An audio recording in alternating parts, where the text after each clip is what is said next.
and welcome to an Organized Chaos podcast. My name is Bobby Quarters. Chaos is here with me. Hey. Hey. So, we're here to talk about some movies, music, whatever else crosses our mind. But here is also the home of the most unbiased, genuine thoughts. We're not going to do anything just to say it, just to make money off of it, because we don't make a lot of money off this. In fact, we don't make anything. We just give our opinions. And our opinions are free and unsolicited, but they're not hateful ones. That is the important thing. Yes. But also, while you're here, please make sure to like, comment, and subscribe to my channel, that is Bobby Quarters, the podcast channel, Organized Chaos Podcast, and Chaos's channel while you're at it. So thank you for watching, and do enjoy.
God's not gonna let us die here. Greg, you only go to church at Christmas and now you're telling the kids God's looking out for us? What about the people who are out there getting eaten?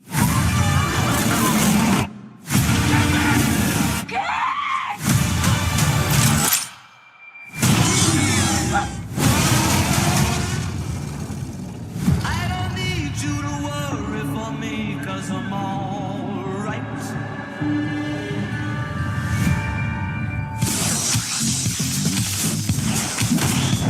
Is this a dog? No! What do you guys do? What's your favorite movie? And why do you wear glasses? Lex! Ugh. Clark! Jimmy, if it's not an emergency, it really has to wait. I say it's an emergency!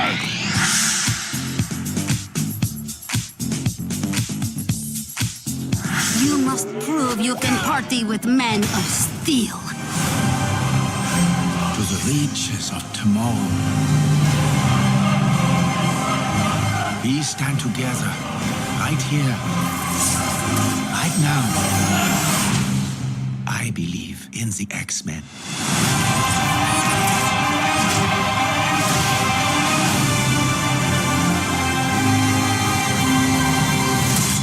We're back, baby. I can't do it. Okay. We'll do it live. Okay. We'll do it live. Fuck it. Do it live. I'll write it and we'll do it live. Fucking thing sucks.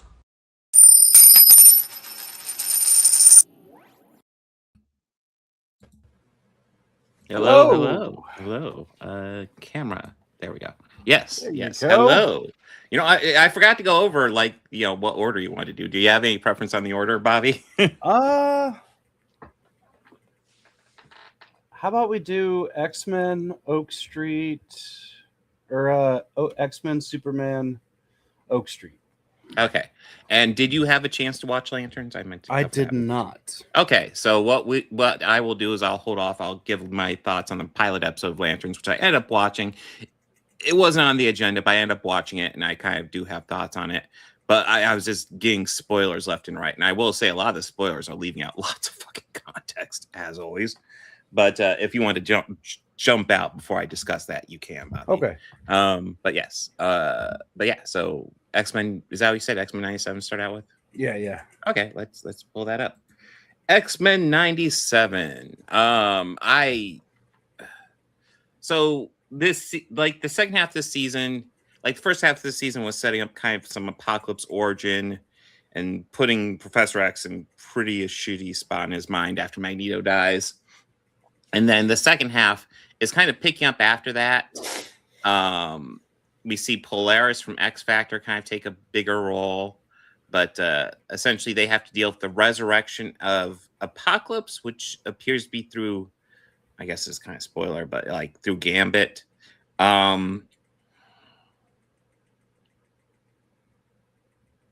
Yeah. I guess just giving broad thoughts on this. This isn't in nearly as strong as season 1, in my opinion. There are elements of this there are elements of this I enjoy that I thought were really solid. Like the first episode, I thought Morph had some great standout moments. The first episode, episode 5, the first episode of this set. Weapon X lies in DVDs. I thought Morph had some great moments in that one. I thought Polaris was a pretty cool character, and then it feels like towards the end they just kind of forget she's there. There's elements, like a lot of the Gambit stuff I ended up kind of being disappointed with, which was sad. But there's elements I liked. Like I like how Professor X is trying to reach out to Gambit to get him out of Apocalypse's grasp, but he can't quite do it. But then Rogue is able to do it. I like that element. But yeah, a lot of it feels kind of half thought through, in my opinion. But Bobby, what is your thoughts on this second season? Overall, I liked it. Yeah. I didn't think. I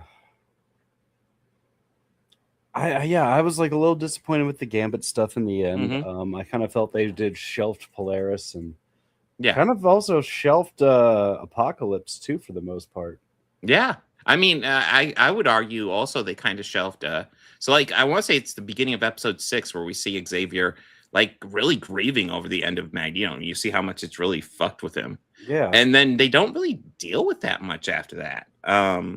Which, yeah, it feels like that was a cool storyline they kind of shelved. Yeah, it feels like it introduces cool stuff this season, but, like, they don't really follow through with it. Yeah.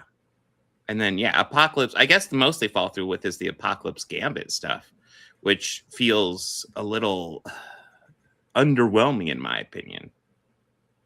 But yeah, so essentially Gambit's we see Gambit's body and he's being resurrected as a horseman for Apocalypse, which, yeah, I was expecting that. But then he ends up killing Apocalypse, and then Apocalypse kind of takes over his body. And then Gambit is this kind of a villain for a little bit until Rogue's able to retrieve him. Like I said, I liked Rogue retrieving him. I liked how Professor X was trying to reach out and couldn't quite get him, but then Rogue could get him. I liked that emotional element. I like that beat. But then there's a lot of stuff like Rogue essentially making the wish to sacrifice herself over Apocalypse, and then, I guess, spoiler for the end, Nightcrawler walks in and then makes a wish to sacrifice himself for Rogue. So I guess no Nightcrawler next season. I don't know. I think one of the things that bugs me is when Gambit died in season 1, I knew it was going to be a permanent death, but it felt it was a well done. It was a well executed death. But and then Magneto at the beginning of this season felt like a very well executed death too. But then almost at the end we have Gambit obviously coming back, and we have Rogue going to sacrifice herself, but then Nightcrawler decides to sacrifice himself. So, you know, now we're just waiting for resurrections of Magneto and Nightcrawler. I guess I was hoping for a more Apocalypse focused storyline, because Apocalypse definitely feels like almost like a secondary thought in this storyline. And I don't know, I feel like the fact that these seasons are so short and they're already undoing deaths, it feels like kind of a letdown. I don't know. It didn't feel like, yeah, I didn't think it was bad, but I didn't think it was great either. And like, I guess I'm just kind of comparing it to season 1 in a lot of ways, because I did think season 1 was fucking great. but yeah, to a degree, season 1 was kind of rushing through some storylines, but like it did it fairly well, so I kind of forgave it. And season 2 kind of feels like it's rushing through storylines as well, but like it's not handling them quite as well, so it's a bit less forgivable. Like Weapon X Lies and DVDs was one I enjoyed. I liked Morph quite a bit in that episode, but like that was also the episode where like Wolverine just gets his adamantium back. So it's like we're not even gonna do a lot of the storylines Wolverine did when he didn't have adamantium, which was years in the comic books. And I'd definitely argue they stretched it out too long in the comic books. But like here, it almost feels too short. I almost feel like, okay, that didn't even matter. I don't know, Bobby. What are your additional thoughts on this? Because it's like, yeah. Yeah, it was definitely not as good as season 1. I'm not too fresh with the lore of the comics, so I would have to take your word for it that the time that Wolverine spent without his adamantium was less in comparison.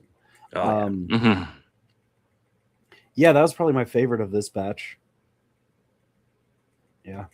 Oh, what the Weapon X Lies and DVDs? Yeah. No, I enjoyed that. And then like I felt like they were building up Polaris to something cool, and yeah, she definitely felt like she was kind of stepping up to take her father's place because obviously Magneto's not around.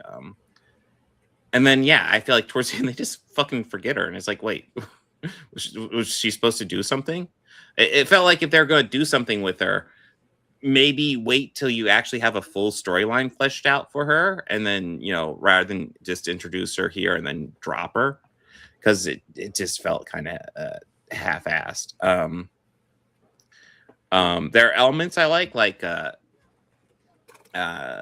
when I did like the episode where that one douchebag who was Sabretooth's son, the Friends for Humanity guy, Drayton Creed.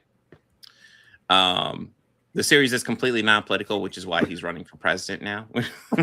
Right. But he's running for president, and he gets kidnapped by mutant, you can say mutant extremists, but one of them is Colossus, and they end up doing a little trial for him, and Nightcrawler goes to his defense to kind of just say, there's good in him. And it was one of those things where it's like, it's such a Nightcrawler thing to do that. But even I'm kind of watching. I'm like, dude, I don't know. I'm not with you on this one, Kirk. Yeah, I'm not with you on this one, Kirk. Fuck dude, this guy. I love you, Nightcrawler. Like, I hear you. I don't know. I hear you, but fuck this guy. Yeah, he is a serious piece of shit. I really feel that you should just handle the Logan way of dealing with this guy. Mm-hmm. Like, ask Logan what he thinks we should do with him. Well, it turns out the leader of the mutant extremists was never going to back up the deal anyway. I did think it was interesting when Nightcrawler asked Colossus, "Hey, did I make my case?" And Colossus was like, "No," because essentially Nightcrawler's whole case was just like he had a really bad childhood, and it's like, oh, I'm sure he did. His dad was Sabretooth. I'm sure it was a terrible fucking childhood. It doesn't forgive him for being just an immoral piece of shit, though. Yeah. Colossus is fucking lovable in this series, though. Oh yeah. No, I did like Colossus be like, I appreciate the case, but no, you did not make it. But and it does seem like we're gonna get more Colossus, which I do like. But yeah. I guess to conclude, I would consider this a good enough season. But yeah, it was underwhelming. I was a little disappointed with it. The beginning was strong, then the rest has had good elements. But yeah. Morph switching over to Deadpool was a nice little. Oh yeah, I mean touch. They did tons of stuff. I mean we had Morph Spider-Man. We had the Spider-Man was stuff. Yeah, when I saw the Spider-Man, I was just more like, that original Spider-Man series did a crossover with these X-Men. So yay! There's hope that series could come back because they kind of left that one as that was a cliffhanger ending. Yeah, that's one of the first things that I rewatched when I got Disney Plus was that entire series. Mm-hmm. And I remember rewatching it as an adult, going, "Oh man, I was just a kid enjoying watching Spider-Man. I didn't realize that they were telling me like deep lore and like comic lore. Like, we were getting grade A storytelling, but Well, no, same with both this series, yeah. Yeah, the X-Men animated series and the original Spider-Man animated series, although more X-Men animated series, were pretty faithful to comic books, more or less. They obviously had to take some liberties because they are adaptations. Yeah. But yeah, this is kind of the same way. They definitely are taking storylines from the comic book, but you know, they're taking liberties. I will say these shows take less liberties than the MCU does in general. So yeah. Yeah. Chris over here. Morph is responsible for like 20 fucking cameos in both seasons. Yeah. Oh, easily. Yeah. There's a couple of times where a character just randomly pops up. I'm like, whoa, what the fuck are they doing there? And I realize, oh, it's fucking Morph, of course.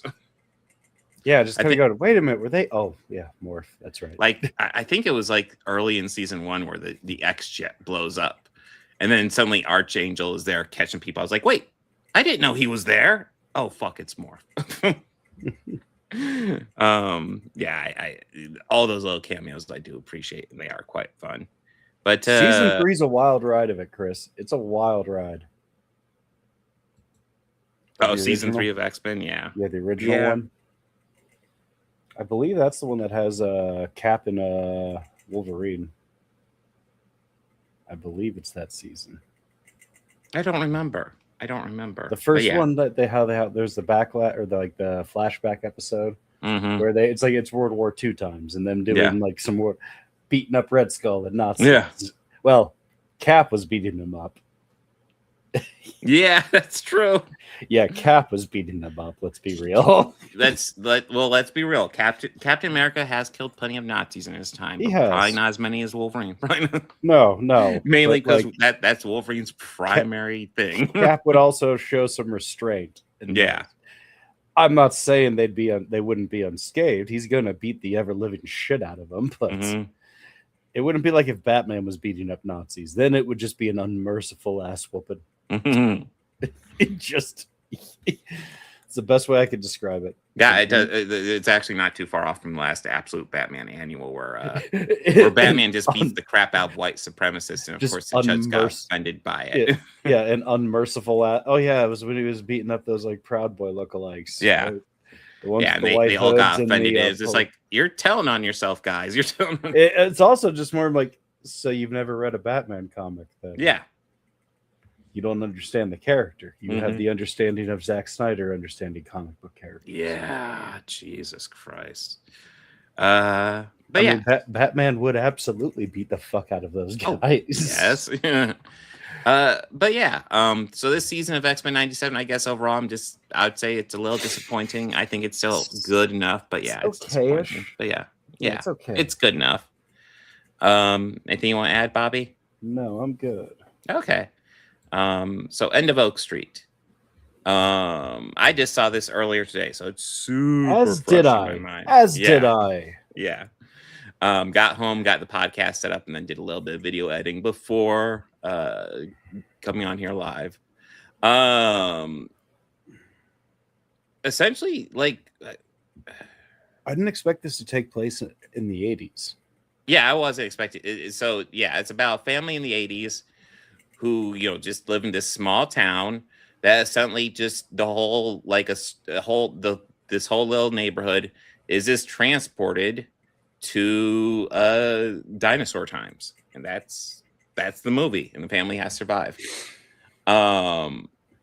It's not super deep or anything, but it's a part of me kind of appreciates how simplistic the movie is. It just is like, the family, the neighborhood's getting transported back to 65 million years ago, and there's dinosaurs, and they have to survive. That's it. I kind of appreciate that. I mean, there's lots of great themes here about family and stuff like that, and I think it does a really good job with them. But yeah, I appreciate how simple it is, and it's like, I'm sure people get upset. Well, how does it happen? It doesn't fucking matter. It's just they don't explain it. Yeah, they really don't. And I think they just in the news and randomly they're like, oh, random wormholes are appearing, and that's it. I kind of liked one thing because when they were looking at it and it showed everything, I was like, okay, so in theory, let's just say that both the land masses swapped. So in theory, there's dinosaurs still roaming the neighborhood. And I'm at least happy that they paid that off because I was watching it and I was thinking about it, going, well, "Wait a minute." Mm-hmm. Yeah, no, they do pay that off. Of course, like the area of dinosaurs, it's an issue, but they are able to round up and handle the dinosaurs. The neighborhood doesn't do quite as well, though. But yeah, I guess broadly talk about this. I enjoyed the crap out of this. What do you think? Yeah, I thoroughly enjoyed this movie for how silly and simple it was. Yeah, it was really great. Yeah, both like both the kid actors were great. Yeah, Anne Hathaway was fantastic in this. Anne Hathaway was really good. So was Ewan McGregor. Oh yeah, I enjoyed Ewan McGregor quite a bit here. Yeah, they you know, I think one of the things that the movie does, like, because the movie, yes, it's about this neighborhood that gets transported back 65 million years, but it's about this family. The family is struggling. The dad has recently been laid off. The mom is upset because he's not spending enough time because he keeps on doing these odd jobs. And she's like, you know, stop doing the odd jobs and just hang out with us. And then essentially you're finding out that, like, he didn't have the heart to tell her that he was laid off and he's literally just doing the odd jobs to get by. But yeah, it's causing a big strain in their marriage, and it's like questioning whether or not they can make it through. And it's a lot about the family, and there just happens to be dinosaurs running around. I do appreciate that they all had fur. Yeah, I feel like this movie was going for a bit more of the scientifically accurate dinosaurs, at least what we believe they look like now. We understand from science and fossils, and which I think is cool. Which is still super fucking cool stuff. Oh yeah, yeah. No, I mean, hell, I would definitely say this is a better dinosaur movie than we've seen from the Jurassic fucking franchise in a long since the third one. Yeah. I would put this above 3. I don't know if I'd put it above the First World. I might, though. I would. Because the First World is one that I enjoyed a lot the first time I watched it, but like it does not hold up particularly well on rewatch. And I definitely think, even though like the whole like traveling back in time isn't really explained, there's more meat to this one because, like, you know, it doesn't need to be explained. It's about this family's fucking adventure through prehistoric times, essentially.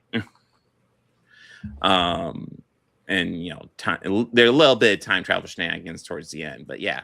I really enjoyed this. I thought this was a fun fucking movie. I recommend this. Yeah. I kind of wish my daughter was supposed to go with me, but like she got busy today, so I went by myself. I was like, this is a good family movie. I need more family with me watching this. Yeah, it wasn't like too much like gore, so that I think like the little ones would have been a little grossed out or whatever. But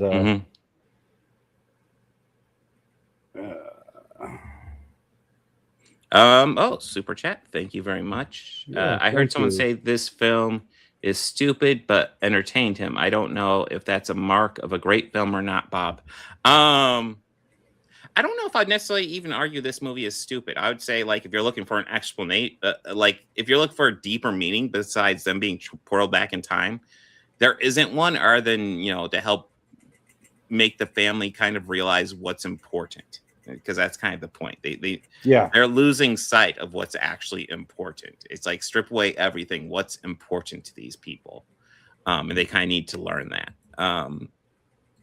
So yeah, I don't know if I'd say this movie is stupid. This movie is exactly what it intends to be.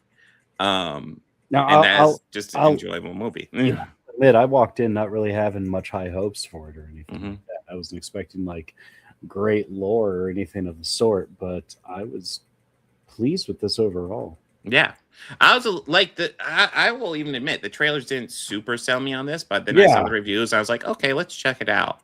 It seemed like stupid, like laughable fun, you know? Yeah, exactly. Yeah. But yeah, this is hell, stupid and entertaining. That's like almost any of the main horror franchises. But as soon as you put like a number after the number 2, yeah, any of the movies after the number 2, they're stupid and entertaining. Hell, stupid and entertaining is like 99% of the Venom trilogy. That too. I would definitely put this movie above anything in the Venom verse, including the Venom trilogy. I don't know, man. He did dance with the lady in the third one. That was like, you know, like A caveat of greatness. Okay. Well, I did in the second one, I did like fucking Eddie and Venom having their fucking breakup shit. But yeah, I don't have much to say other than I enjoyed this. I recommend this. Like as long as your kids aren't too young. If your kids are old enough to appreciate the Jurassic Park movies, take them to this. This is going to be a lot more fun than most of them. Yeah, they'll just see dinosaurs and be happy with that. Yeah, exactly. It's a fun dinosaur movie. Anything you want to add, Bobby? No. Oh, I will say for the most part, I thought the effects were good. Although there was one key moment that was an emotional beat where it looked really fake, and I will go ahead and say that's the biggest critique I pretty much have of the movie, because that was an emotional beat, and I was like, that looks really fake, guys. There was one scene that was an action beat for me that the CGI looked a little bad, but it was also meant to be kind of a comedy. When they find the portal and the kid jumps and it goes out, yeah, his landing looked a little botched. Oh, okay. To me, it did at least. Well, shit. Thank you again, Batman fan. You ever dance with the devil in the pale moonlight? Is the end of Oak Street better than Batman 89? No. But I do enjoy it. I do thoroughly enjoy End of Oak Street. Yeah. But anything to add, or shall we talk about My Adventures of Superman? Let's close out with Superman. Okay. My Adventures of Superman, episode 6 through 10, but really kind of broadly talk about season 3. So season 3 deals with the death of Superman.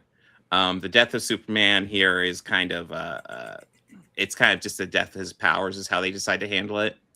Although I do appreciate that, they're an animated series, so they decide, kind of definitely leaning for kids, even though it's on Adult Swim, which I am a little bit confused by that. But, they decide to do the death of Superman where he doesn't die, but he loses his powers for a while, which, I do appreciate them for just kind of getting that storyline out of the way so they don't have to worry about it. And no matter what your complaints are about how they handle it, it's better than how Zack Snyder handled it, and I will happily take that to my grave. But it deals with Clark Kent losing his powers and kind of having to learn to be useful to the crew even without his powers, until he decides to go ahead and get his powers back to deal with Lex Luthor's insane creature that he makes from Superman's DNA. But a lot of these episodes are kind of more character focused.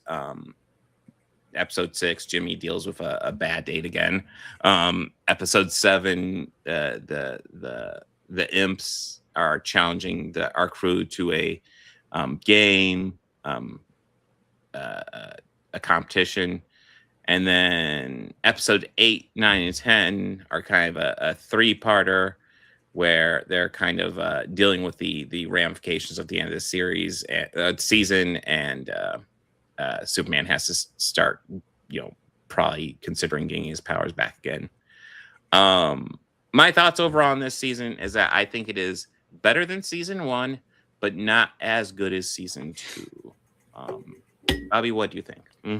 I overall enjoyed it. I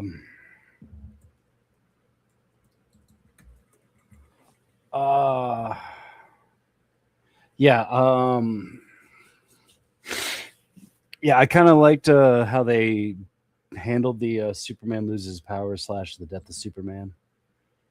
So that was definitely interesting and fun. I kind of liked we got to see the super kids in this. Yes, we do. Yeah. Here it's John and Jonathan. Flora. Jonathan, yes. Overall I enjoyed all of this. This was fine. Yeah. But it's definitely more targeted to kids, I noticed in this, even though that is weird that it airs on Adult Swim. Yeah. I'm really kind of baffled by that, because this feels like the type of show I would have loved watching as a kid on Saturday morning. That's what this feels like. I won't look forward to like every episode, I'm sure. But yeah, I think it's a little bit odd. It's an Adult Swim show because it's like, wait, it's a kid's show, right? It's a Because like I don't think they really swear on there. They just show a little bit of blood. No, I would definitely argue that X-Men 97 is more adult than this for sure. But yeah, I mean, this is a sweet, entertaining show though. I don't really have deep thoughts. I'm looking over this set of episodes. I feel like episodes 8, 9, and 10 were a nice little conclusion, 3-parter. And then the other 2 are kind of standalone, although like Party Animals with Jimmy once again having a date that ends up being a supervillain. It's like, Jesus fucking Christ, Jimmy. How do you pick them every fucking time? I kind of like how that's switching over from the films to this show. Yeah. Oh, Jimmy has a date. Oh, God damn it. It's a supervillain, isn't it? And then I do appreciate how like the Imp games and essentially Kara, once again proving to be my favorite character, is the one to figure out, hey, these games are kind of bullshit. But yeah, I would definitely argue Kara is still my favorite character, holding over from season 2. But yeah, I mean, I like Clark's trials and him realizing what he actually needs to do to get his powers back, but doing it in an honorable way. I kind of appreciate the return of Brainiac as being the one to kind of challenge him, to make him, to test him. I don't know how I saw like all of last season and didn't register that Brainiac was voiced by Michael Emerson, but like, yeah, it's right there. But yeah, this is an entertaining show. I enjoyed it. And yeah, this was great. I didn't realize it wasn't renewed for season 4 yet, but we will see. It'd be disappointing if it ended, but hey. But was yeah, they're supposed to a spinoff of My Adventures with Green Lantern at some point, so. Yeah, did you notice that the robot was Alan Tudyk? Which robot? The one that was talking to Superman in the end, the one who kind of had the elongated head. I mean, are you talking about Michael Emerson? Was it Michael Emerson? Yeah. I thought that was Alan Tudyk at first. No, I'm pretty sure. I think you're talking about the robot that was kind of a resurrected version of Brainiac from season 2. Maybe. Yeah. Yeah. But yeah, I Michael Emerson, I think he does good voice work. But yeah, it's a good series. I recommend checking it out, especially if you like Superman lore. Anything you want to add, Bobby? No. Okay. Well, anything you want? Oh, go ahead. Oh, I'm sorry. I was going to say, before we get into it, we can. Oh, sorry. I had it. A pop culture question. Oh, I lost it. Oh no.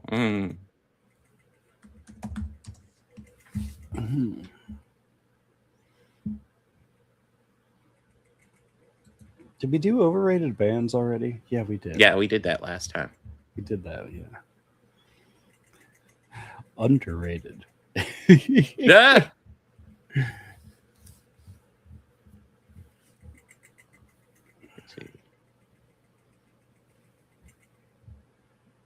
Oh, I see.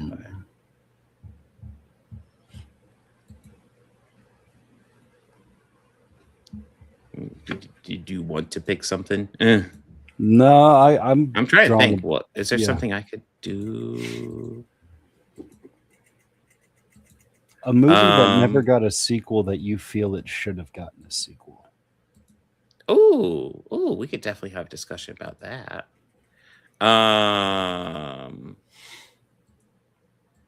You have something in mind, or you want me to go through and think of some?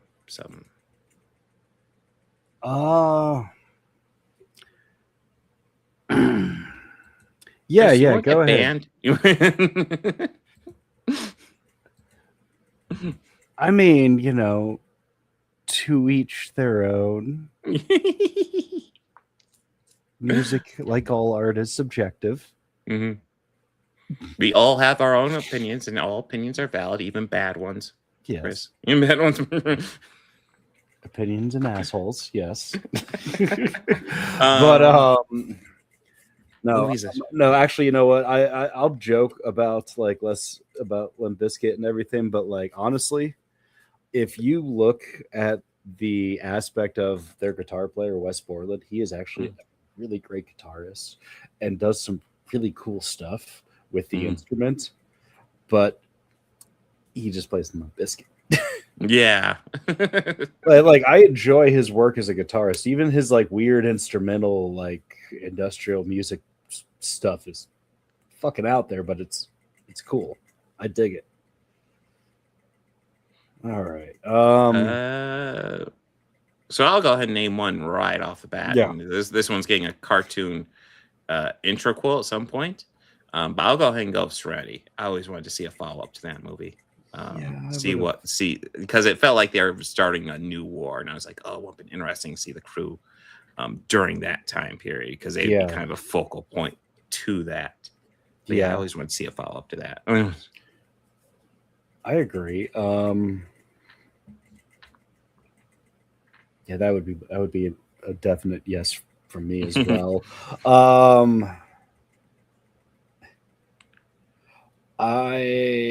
There technically was a sequel to this, but it didn't really follow any of the main characters. But like a sequel to SLC Punk, but like it followed the main characters from the original. I didn't know there was even a sequel to it. Yeah, it follows Bob's kid, which apparently he knocked up his girlfriend before he died. So yeah. You know, a movie that I always wished had gotten a sequel but never did? The Matrix. I always wanted The Matrix to get a good sequel. I feel the same way about Jaws. Yeah. I didn't see that. Okay, I'm trying to think. What's a real answer? Yeah, you know, and part of hesitation was also not confidence that the sequel would live up to it. Yeah, because there's a hesitation with a lot of that stuff. God, I'm trying to think. Kind of feel like cheating. I wish Pod People got a sequel. What about The Room? What about the Adventures of Denny? Yes.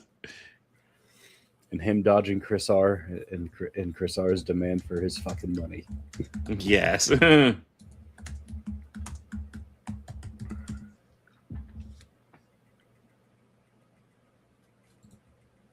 Oh, here's a more recent one, but I would be, I guess this is completely off the table, but I definitely have not heard anything about it, and the movie definitely underperformed. Dungeons and Dragons: Honor Among Thieves. I definitely, you know what? Yeah, follow up to that. Yeah, I'd be okay with that too.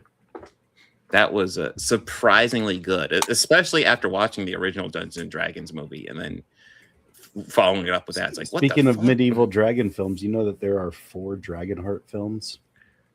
Are there only 4? I was thinking there might have been 5. There's like the first one I know of, and I had never heard of any of the other ones. Mm-hmm. But I know the first one because it had Dennis Quaid in it before he went crazy like his brother. Yeah. Oh, here's one, and here's one that actually had a sequel in the works in form of an Amazon TV series until tragically one of the actors died, and then it kind of got shelved for, I guess it's been a decade now. Galaxy Quest. You know what? Yeah. Yeah. That would have been a great sequel. If able to pull it off. Absolutely, yeah. Mm-hmm. I was I was hearing about them working on it and developing the series, and then of course we lost Alan Rickman, and it's like, fuck. Yeah, because I remember hearing that most of the cast was all on board. Alan Rickman was amazing, by the way. Yeah.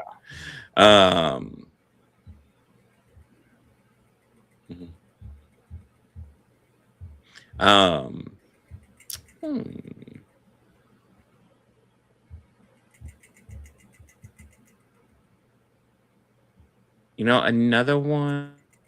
I was. Oh wait, goddamn! It's brain fart. Was I thinking? Fuck, there was one in my head. I was thinking, oh, that would have been bad, but A sequel to Spaceballs. Oh wait, Green Lantern we're 2011. getting that. No. We're already getting a sequel Oh yeah, to Spaceballs. that's happening. Yeah, we're getting that one. Yes. I wonder if they'll actually call it The Search for More Money, because I think they're I just will calling it appreciate it a lot if they a did. new one. I think they're just calling it a new one, and they're apparently like their main targets are absolutely like how Star Wars and or how Disney has been handling the property since then. So Mel, Sounds he'll- intriguing. So if it's Mel and Josh Gad, I mean, I'm sure I don't know how much of the script Mel wrote. I don't know how much of it is like Josh Gad's idea, but I think if the two of them were there, Mel would be subtle with those jokes about Disney. No, as only Mel Brooks is subtle. Oh, here's a movie that had 2 parts, but I always thought it should have been a trilogy. So I'll go Wayne's World 2. Okay. I would have dug a Wayne's World trilogy, and it's not too late. They can still do it. I think he and Dana aren't on the best of terms as of. Are they not? late. I didn't hear anything. Well, I mean, they did a little reunion a few years ago. I saw an interview, and I don't know how long ago this interview was, or if they've reconciled. But I know that Dana. It's not that there's beef. I think Dana always kind of felt a little miffed because, like, he would do an impersonation of Lauren that is essentially Dr. Evil. And that's Mike doing an impersonation of Dana doing it. Because if you think about it, Dana, Dr. Evil is essentially Lauren Michaels. Just how they're talking. Yeah, you hear it now, right? You're just thinking about it going like, yeah, that totally is Lauren Michaels. I can't believe I never made that connection. Well, I have heard they are working on Austin Powers 4. And I know they announced that, and I'm like, I'd rather Wayne's World 3 than Austin Powers 4. I mean, I think the one that he did was technically it's an in-universe sequel. He did an in-universe sequel to So I Married an Axe Murderer. Oh, did he? Well, which one was that? So it was on Netflix, and it was a short series, right? And it's called The Pantavern. Oh. And that's off of his dad was going on that rant about the secret society and it's called the Pantavern. Mm-hmm. They're all the elites of the world who control everything. And it starts off with the Netflix series, Chris. And it's starts off with Mike playing this news reporter trying to do some studying about it. And he finds out it's all real. And it's just, we get to follow him as he processes, oh my gosh, this is real. It's really funny, but it's great that he paid off that joke. That movie came out in 1992? That sounds right. Yeah. I'm looking online, and a couple of the entries I'm seeing, I see lots of people talk about Master and Commander, which I did enjoy that movie. I don't, I guess a follow-up one, I won't object to a follow-up, but it definitely underperformed. Another one I'm seeing mentioned a lot, which is one I haven't seen for decades, and I barely remember it, so maybe I should rewatch it. The Adventures of Buckaroo Banzai Across the Eighth Dimension. That movie gets lots of conversation. I just haven't seen it in a long fucking time. Maybe I'd appreciate more if I'm older, because I know when I was younger I didn't really get it. E.T. E.T. 2, The Revenge. This time it's probing. No, E.T. 2. It's probing time. This time they're definitely not walkie-talkies. Electric Boogaloo. And it's a picture of him with his finger. Got a good RoboCop sequel. Absolutely. I mean, RoboCop 2 was halfway there, in my opinion. It was almost a good one. If you take 3 and whatever you call that made for TV movie 4, if you put the 2 of those together, which I noticed something because I watched all of them in one afternoon, in a marathon, they progressively toned down each and every one. Oh yeah. Well, I mean, they almost have to tone down Paul Verhoeven. I mean, the third one was just kind of, the fourth one was just kind of, are we fucking serious here? This is like a movie of the week shit. Like, I remember I was marathoning them, and I couldn't even get through the fourth one. It was rough, and 3 was no picnic. But yeah, 4, 3 was just like, finished. oh, thank God it's over. Yeah. Oh, God damn, there's another one of these. How long is it? 45 minutes? The longest 45 minutes of my fucking life. Dude, 3 goes by breezier than 4. That says something. Yeah, 4 isn't long, but oh man, it feels like it drags. Mm-hmm. I would just pay to be like, where's the I'll take that for $1 guy? Is he around? Can we Yeah. just do another shot of him. And then what else? 2 is kind of frustrating because 2, like, there are elements of 2 that I absolutely love, and then there are That are elements where it's really like, fucking good. That are yeah, really fucking great. Yeah. yeah. 2 is just such a mixed fucking bag for me, and then 1's a classic. But yeah, Yeah, one's just fucking awesome. Yeah, that's great. But It one inspired the greatest hey, you remember that time? yeah, Line of all time, which is, hey, remember that time when RoboCop shot a guy in the dick? yes. Like, yeah, that was pretty fucking all right.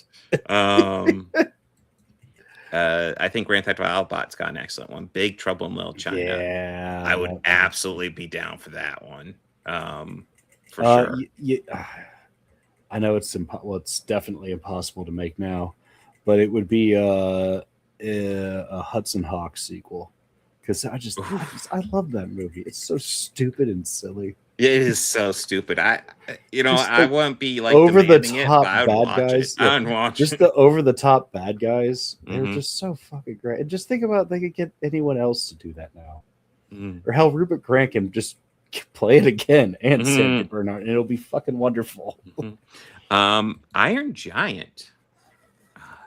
I'm torn on that one because I think that's a fantastic movie. I don't know if I want to follow up, but if they did a good job with it, then absolutely. Chris, Yeah. I do agree. Exorcist 3 should have followed Exorcist 1 because 2 is just a fucking. See, I have not seen any Exorcist past the first one, So you can skip 2, honestly. 3 is a more. that's right. true We did to watch form. 3 because 3 was It was my pick for one. It had that's right. It had George C. C. Scott as the cop. That was a solid movie. Yeah. Yeah, it was fucking Ed Brad Dourif, Yeah. this Mm. fucking masterclass in how to play a bad guy. Yeah. Yeah. No, I just I kind of did- going that one, and it was like, oh, I mean, he's definitely given his Chucky voice a workout in this movie. Well, yeah. Well, I mean, the actor couldn't quite do the role, so they brought in Brad Dourif, and he fucking handled it, man. Yeah, and it's just more like, that's why you're, yeah, it's like, let's see, reads a profile, and Brad Dourif trained on the stage. No shit. But let's see. I see the Nice Guys being mentioned a lot. Oh, Dread from 20 would be down for a sequel to Dread. An actual sequel to Beer Fest. I haven't seen Bear Fest, so God.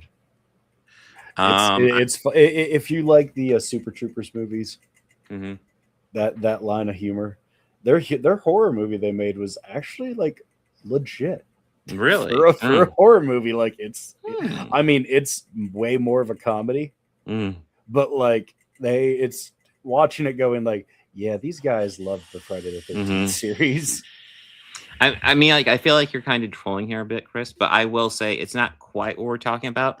But I know I did read an article where both Anson Mount and Ethan Peck, the actors who play Pike and Spock in Strange New Worlds, went to try to get Paramount to approve a Star Trek Christmas special. And I won't have been like all for that. That won't have been I so would much have fun. so been about that. Yeah. Well, it's one of And those they- things. Star Trek has and- done lots of holidays. They haven't really done Christmas. So it's Well, like, I mean, let's do a holiday if special. they do a Christmas one, but they just really lean it into like making fun of the Star Wars one. Yeah, they could do that. Yeah. Like Have that. some fun with it. But what Or they were just like spe- they're just trying their hardest not to like wink and look into the camera and Oh my God. I have a confession about Strange Brew. yeah. I have never been sober and watched that movie. Not once. I think that's also the point, Bob. True. That's probably the point. But yeah, Bob, I've never been sober and watched Cheech and Chong. What's your point? I've seen Up in Smoke sober plenty of times. You By know, the way, there's still hilarious. Yeah, no, it's still no. I've seen it once sober, and it's still fucking hilarious. Yeah. The one joke that still makes me laugh, no matter what state of mind I'm in, is when he's asking his friend Curtis, and he's like, Curtis, we're looking for some grass. Yeah, I got some grass. It's what set them Arabs from Turkey off in Cheech. Arabs are from Turkey. I will It's just it's always one of those Yeah. those ones from the 70s that the joke doesn't age well, but it's just so fucking funny. I will tell you what will never get old for me. Just those two guys in the car, just getting stoned as fuck, and then Cheech finding out that they are smoking dog shit, like quite literally. Hey, how's my driving? I think we're parked. But here's the ones that seem to be popping up a lot in searches. Edge of Tomorrow. I mean, I enjoyed that movie, but I don't know if it needs a sequel. I guess if they do a good job. Nice Guys could be fun. If nothing else, I would enjoy just seeing Shane Black do a good movie, unlike The Predator. District 9. Yeah, I'll agree to that. Maybe, yeah. That was one that I thought would be fucking stupid. When I saw it, I waited so long to watch that, and then I watched it, I was like, oh, this is actually pretty fucking cool. I had liked it so much that it was on FX one night, and I just started watching it, and I stopped, opened up my laptop, like acquired a copy, and then actually watched the movie on my computer. Of course, there's Plan 9 from outer space. You know, we always need Plan 2 from outer space, you know.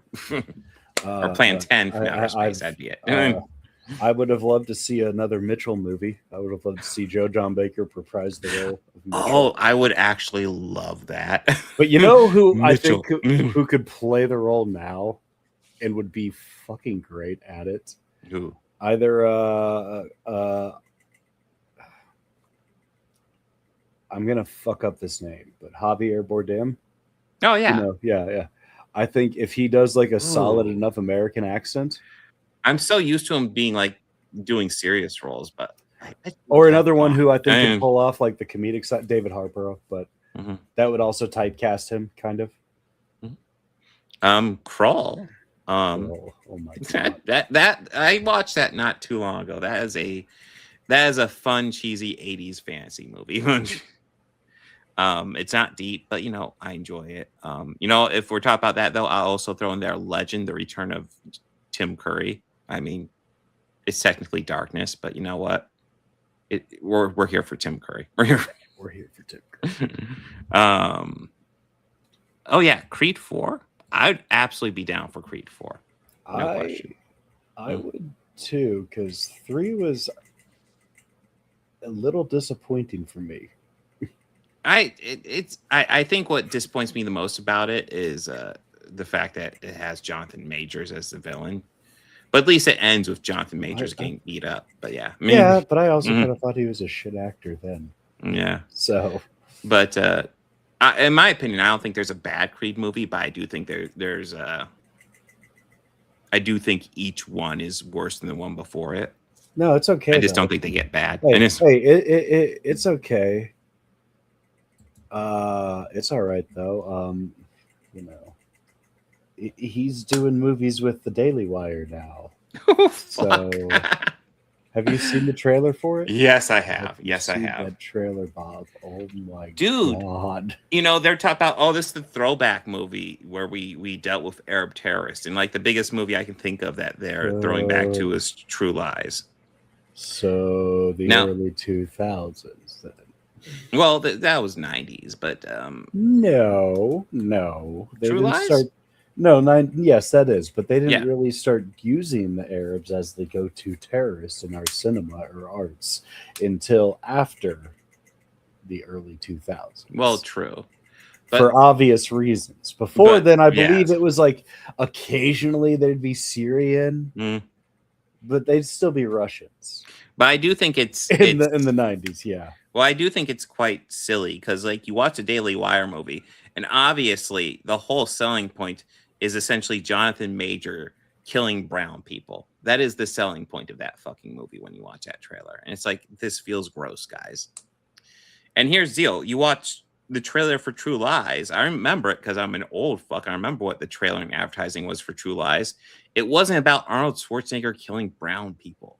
It was about Arnold Schwarzenegger pretending to be like an average dude when he's secretly a spy and having a strained marriage because, you know, his wife is like getting essentially seduced by this guy who is, you know, pretending to be a spy. That was the advertising point for fucking True Lies. And I think it's wild that like Daily Wire is like, oh yeah, you know, people used to rush to movies like that. That wasn't the fucking selling point, bro. By the way, I will say True Lies is a movie I don't think is perfect by any means, but I do think the beginning is much better than the ending. The stuff where Arnold is dealing with Bill Paxton's fake spy bullshit is hilarious.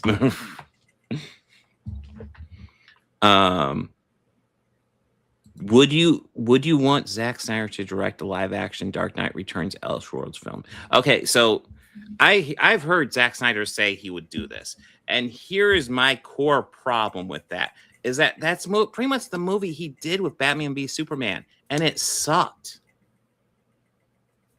It's like he obviously did the only things from Dark Knight Returns that he understood in that movie, and it sucked. By the way, if you want to see a really good version of Dark Knight Returns, there's an excellent animated movie about it that is very faithful to the comic book. Way better than fucking Batman v Superman, that's for sure. But yeah, let's see. Is there anything else you can think of? No. Okay. So Hollywood just start making these sequels immediately. Wait, yes, The Yellow Submarine. Hey, yeah. The Blue Meanie Strike Back.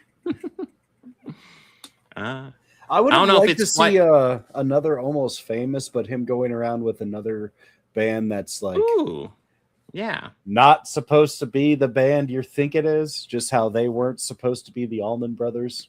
Mm-hmm. But yeah. They were. I mean, the first one he toured on was with the Allman Brothers, and he says a lot of that is from like how like in that film how Russell was treating him. Mm-hmm. Is really how Dickie Betts treated him. Dickie Betts took him as a narc. He thought Cameron Crowe was a pig. He thought he was a cop. That's something that was brought up I thought was interesting.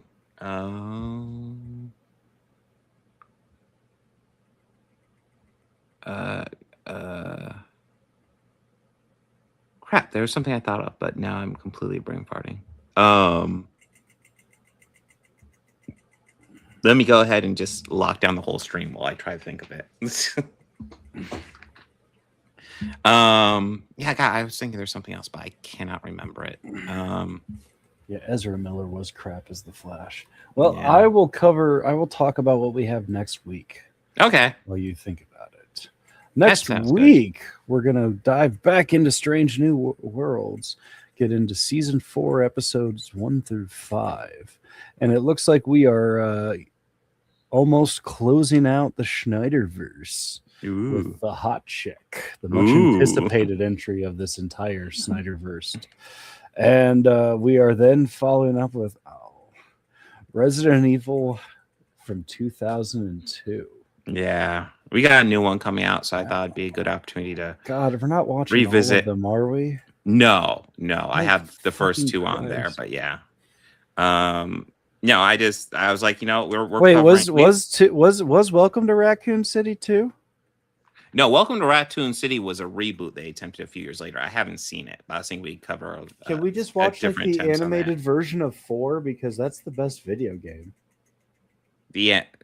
Is there an animated movie for it or something? Maybe, I don't know. I'm not sure if something exists.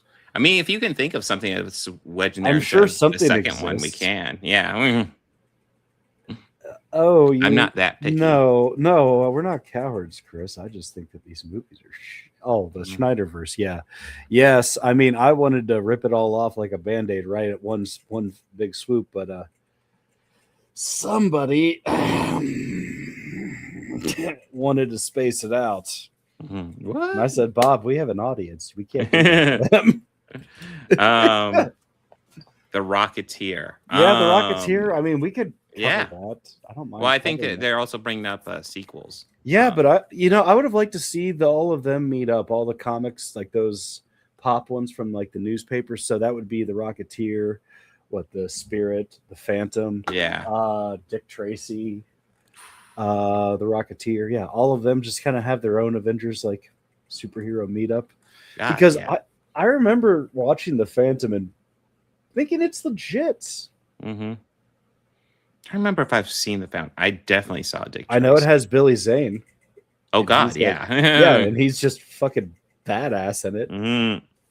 No, that was the big selling point. That's the reason why I'm like, did I miss that? Because like Billy Zane did look great as the Phantom, by the way. Yeah. God, I'm trying to think what else is there. I mean, we might have another one to add to the Schneiderverse here soon. So, oh God. Well, I mean, he's Adam Sandler's carrying him on another movie, so he's being featured in a major Hollywood feature. You have anything coming up on your channel? No, work's been keeping me preoccupied. I still got all my files for season 2 kind of half written. Mm-hmm. I just need to be able to get the time to actually film them. Yeah. God, works. It's not quite as depressing stuff. I mean, like I'm still diving into like far right fringe Republican conspiracy stuff. Mm-hmm. And how 3 events in our history are connected. Mm-hmm. That's right. Oh yeah, Dick Tracy. So yeah, I know Warren Beatty's been holding on to it until he dies. I mean, I don't mean to be so bleak, but it is a little pathetic that he'll just do an interview every 4 years just so he could keep the rights. Mm-hmm. As Dick I don't Tracy. Know exactly what the point is either. Because he loves that Dick Tracy so much. Okay. I mean, Grown-ups. Yeah, why do they keep on making fucking Grown-ups movies?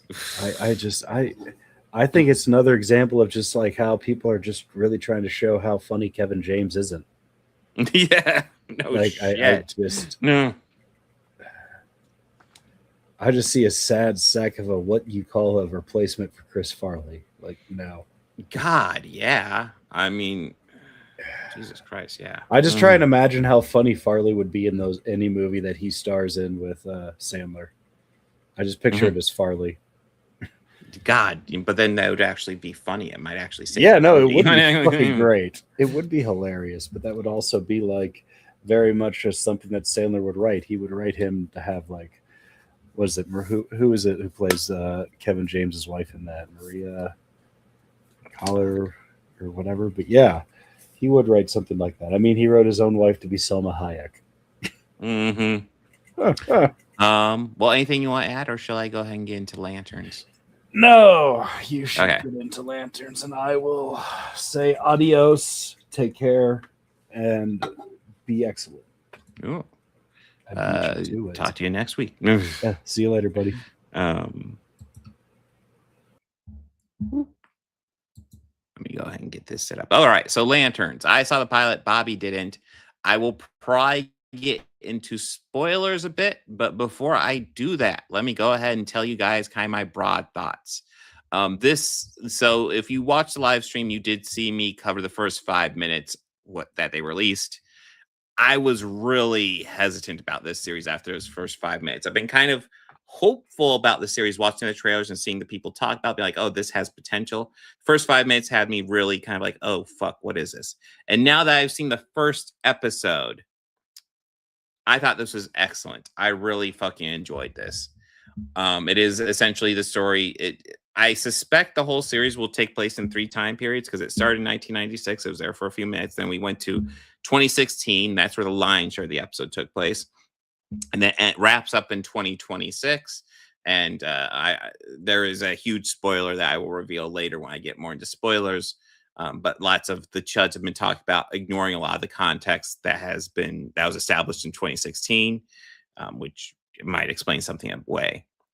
But yeah, the pilot is about Hal Jordan, who has been Green Lantern since 1986, so he's like 30 years into the job by the time we catch up with him, and he is training John Stewart to be the next Green Lantern to carry on his ring. And he's training him on Earth, which, you know, lots of people have criticized. Well, that's not how Green Lanterns do it, but did make me kind of wonder if maybe because, like, I believe it's also implied, at least implied, that like the ring went to Hal, but like the Guardians of Oa didn't want a human to have the ring. It wasn't supposed to be really a protected realm or planet or whatever. They kind of didn't care. They saw it kind of backwater. So the vibe I'm getting watching this series is that Hal is kind of being a rebel by training John, because I suspect the Guardians of Oa just want him to give the ring back when he's done with it. But like, you know, he's going to train John on Earth, which is why he's doing it on Earth. That's the vibe I'm getting. We'll see if they explain it more later. But that's definitely the vibe I'm getting. But throughout the 2016, I don't know. So I've read a couple of Hal Jordan comic books. I'll be honest. Like when I was reading comic books and I would read a Green Lantern book, it was Kyle Rayner at that time. So that's the character I'm more familiar with. I'm probably like the only person who's more familiar with Kyle Rayner than Hal Jordan, but that's who I am. But yeah, most of this series takes place in 2016. We meet up with Sheriff Macon, I want to say, Kelly McDonald. But anyways, yeah, there's this crime scene on a football field. They think it was a riot where there's this football game and a couple of people died. Hal Jordan's pretty confident it's an alien, and the interrogation scene where it's revealed that is an alien, spoiler, is fucking amazing. I definitely recommend watching. If you just watch it for that interrogation scene, it's so worth it. But throughout this the training and this story, we're seeing a Hal that has been doing this for a long time. He's definitely kind of worn out. And one of the things this episode does, I think, is really interesting is John Stewart has the ring by himself for a little bit. And we get like this recorded version of Hal Jordan from like 20 years earlier that pops up in the ring. And he is much nicer. He's much more respectful. I think it's interesting. We're seeing like kind of Hal Jordan when he was like new to the job and just like gonna do the right thing. And then later on, Hal Jordan, when he's much more world weary and kind of wore out and tired. I like that.